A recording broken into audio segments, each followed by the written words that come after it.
Right, in other news, police believe the suspect involved in the December 22nd explosion in Desa Palma, Nilai had technical knowledge and specialised skills in making explosives. Negeri Sembilan Police Chief Dato' Al-Zafni Ahmad said this was based on devices and equipment seized from a rented house linked to the suspect, 62-year-old Yo Hok Soon, including detonators, flammable cleaning agents, carbon and sulphur.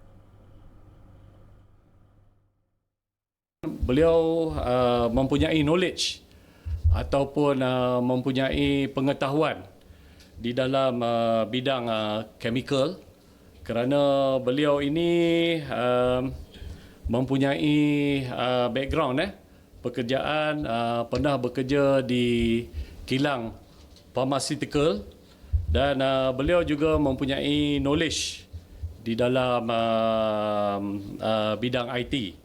The suspect is highly dangerous and has a criminal record.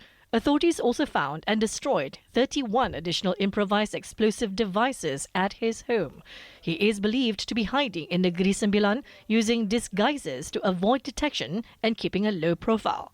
So far, 14 witness statements have been recorded and CCTV footage is being analysed. Police confirmed that the suspect acted alone with no ties to terrorists or gang groups.